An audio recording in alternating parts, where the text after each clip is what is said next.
Tell me the story about Kendrick's birth. So, Kendrick was my first home birth. When Kalina was born, I'm just going to go back a little, but when Kalina was born, I wanted to do a birthing clinic birth, and it didn't work out. She was in the hospital. So I decided that I was going to find a midwife and do a birthing clinic birth, just like I wanted for, just with Kalina, right? And we moved to Missouri.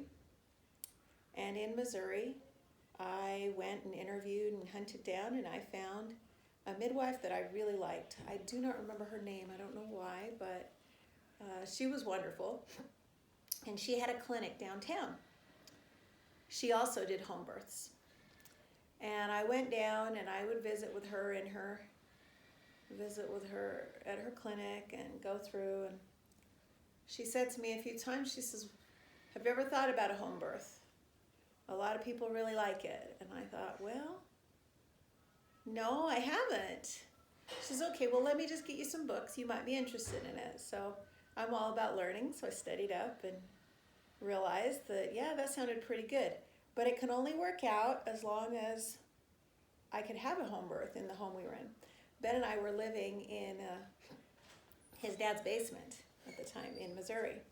When we had moved there, we moved there December of 1999, and Kendrick was born 4 months later. So it was, I was more than halfway into my pregnancy. And anyway, so just researching, talking to the midwife, it ended up that Ben's dad he was getting ready to get married. He got engaged. And so he ended up moving in with his fiance at the time. What that meant was we had the whole house to ourselves then. At that point, a home birth made sense because I wasn't going to be bothering him. I didn't want to bother him, So, went through appointments and everything, and then I remember the day came, I was noticing I was having a lot, some strong contractions. I'd been having them in the past, but I thought, okay, well, maybe this is the day. I'd wake up in the morning and I'd say, maybe this is the day. Maybe this is the day. I was waking up thinking, maybe this is the day. And that day, Ben he was meeting with people. He was doing kind of a sales type job. And he was meeting with people as far away as 2 or 3 hours away from us. And he had 2 appointments, one in Chillicothe and one in the Kansas area. And those were both 3 hours away from where we were. So he took off that day, and at that time, we didn't have cell phones. He had a pager. And so I told him, I said, okay, just be ready just in case, because you never know.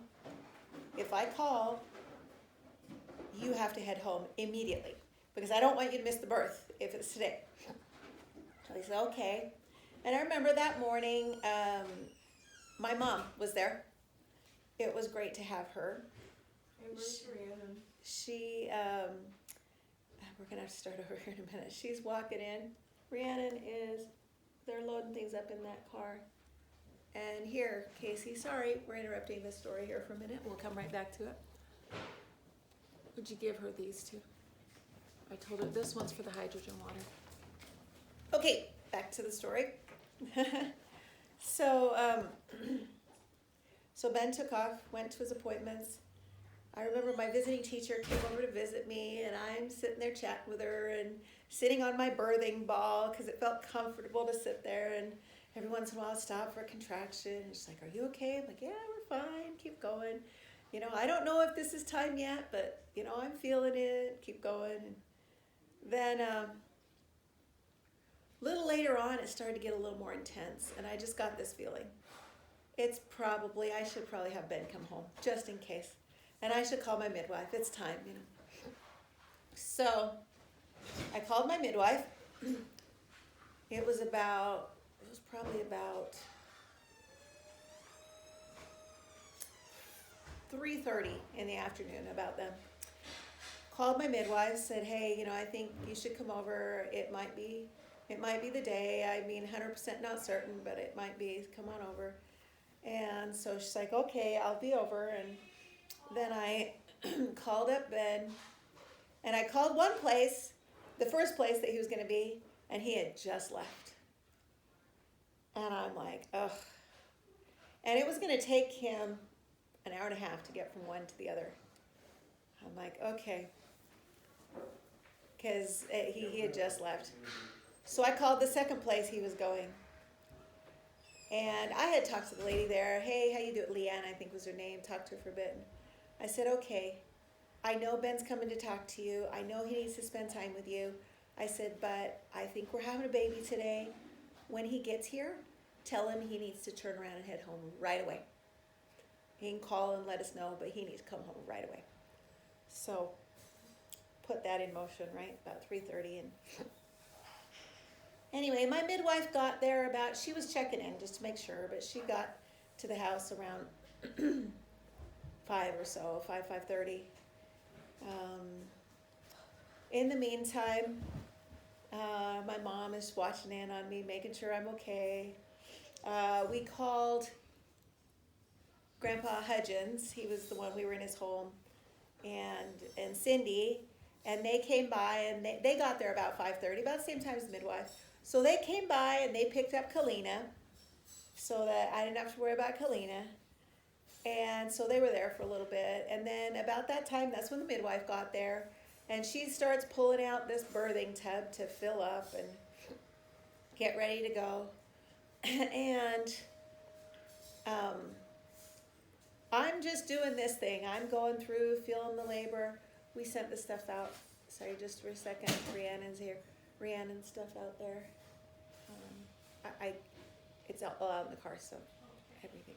And Trina's sent you the address. So, okay, so we went back, and so I'm feeling these contractions much heavier and stronger. And I remember I had this song running through my mind, the musical Newsies. It was like the opening part, just the slow part. And I just kept singing it. It was kind of my way to internalize and to just kind of get in there. So I'm sitting there and I'm singing. And as I'm singing, I'm picturing, my body opening and baby coming, right? Open the gates and seize the day.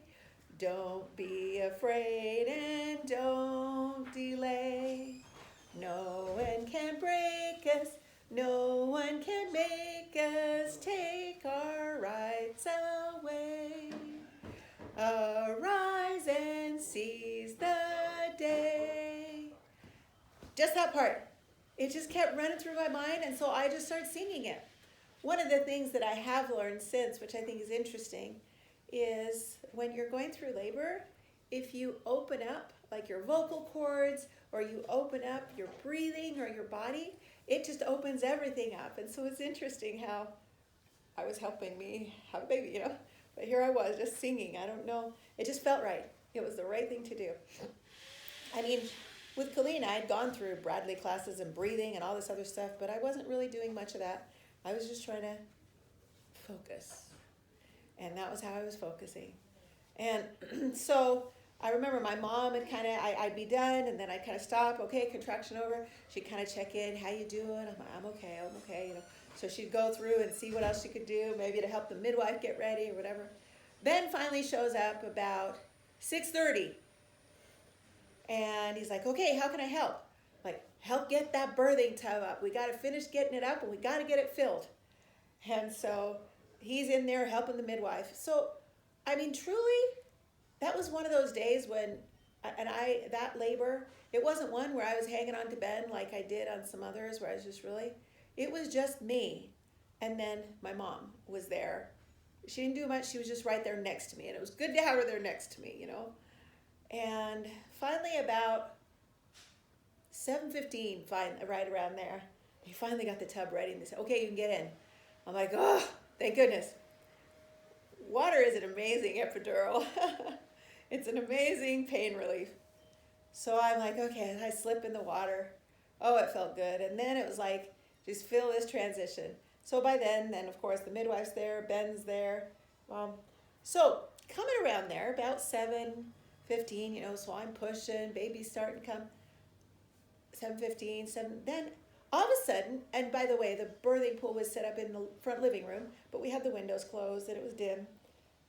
There's a knock on the front door, which opens right into the front living room. And they're like, who on earth is knocking on this door? We haven't invited anybody here.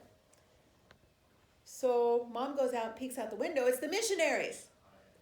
Like, okay. So she goes downstairs, goes around, and she goes out the garage door. Because she's not going to open up that door. Because it's right there where I'm in labor. So she goes down and around, and she goes out. And she asks the missionaries, what's going on? What do you need? Because they keep knocking, like, okay. Our cars are in the driveway, whatever. They know we're around. So she answers the door. What do you need? We just want to know if we could borrow your phone. We had the wireless that you could take out. And she's like, okay. Like, what's going on, And she's like, okay. She's like, I'll go get the phone. She says, but we're having a baby right now. And so I'm going to bring you the phone, and I'm going to leave it with you. And then when you're done, just put it down and be done. And I'll come get it when we're done. And the missionary's like, what? What do you mean you're having a baby? Should she be in the hospital? No, she wants to be here. It's a home birth. Anyway, so Mom ran back out, gave him the phone, and came back in. In the meantime, still pushing. Kendrick was born so like I said, missionary showed up. It was probably around 7:20 or so, maybe even a little after. Kendrick was born at 7:30. I remember at the time I was thinking, a lot of people were like, your labors are always different, or your pregnancies are always different from your boys to the girls. But you know what? I beg to differ. It's not always that. Because I thought my pregnancy went very similarly to Kalina's. So they're all like, oh, you must be having another girl. Well, finally, we push and Kendrick comes literally bursting into the scene. It was like a strong push and boom, he came out fast and into the water. And we found out his cord was short. Somehow, sometimes cords are so long, babies got it wrapped around heads and stuff. His was fairly short. And when I pushed him out, his cord broke. Literally, right there. And so when that happened, there was lots of extra blood in the water. And my midwife's like, okay, we need to make sure. And I'm looking and I'm like, and then I realized, so she picks him up and drags him out. And I noticed the cord's hanging and it cauterized itself. That's the interesting thing. Heavenly Father creates our bodies so cool. It was like it had been bleeding, from the umbilical cord, because that's what happens. And then as soon as it burst, it was like, it stopped bleeding. So his cord wasn't bleeding anymore. The blood, of course, went in the water when it first happened. That's normal. It happens when you have a baby, right? But anyway, so they bring him up out of the water, and I'm looking at him. I'm like, my midwife didn't notice. Ben didn't notice. I'm like, he's not attached to me anymore. Because normally, like they do Kalina, clamp the cord, go that. I'm like, he's not attached anymore. They're like, oh. That's when the midwife, wrapped him up, just really quick, made sure he was breathing okay and doing okay. Hands him to Ben and said, okay, we got to get you out. Make sure there's no hemorrhaging. There's lots of blood. Get out. We got to get out of the water. I wasn't too happy because that water felt good, other than it was dirty, true, but it was warm. But we got out, and everything was fine. Delivered the placenta. Everything turned out fine. But it was crazy. And then, so after that, after he came, then Mom went outside to go get the phone. And the missionaries are still standing there in puzzlement with the phone in their hand. They had made their phone calls. They're like, now what are we going to do? So they were the very first outside of the people that were there to know that we had a boy. Just standing out there. And then, just to add a little more to that little story, I love this. Kalina loved her baby brother. And I guess that's a separate story. It's about Kalina, but still, it's about Kendrick being born. Kalina loved her baby brother, and I remember we'd lay him on the bed. We had our mattresses on the floor, and he'd be sleeping. And I remember, this was probably like the next day, the day after he was born. I'm sitting in the front room, just resting. I had gotten up for a very short time, just resting. And, okay, maybe it was about 3 days. Anyway, because I don't think I got up that fast. But I'm just resting, and all of a sudden, I heard Kendrick start screaming, but his voice is coming closer and closer down the hallway. There was a hallway and then some stairs down into where the living room area was, from where the bedrooms were. And I just hear him squawking, and we look up to the hallway, and here's Kalina. She loved her brother. She had her arms wrapped around him. And remember, Kalina is only 20 months older than Kendrick. So she's not even 2 years old yet. She's got her brother wrapped around her arms, and she's just carrying him down the hall because she wanted to. Ben ran, scooped him up, took him away. That was the funniest thing. Anyway, it was Kendrick.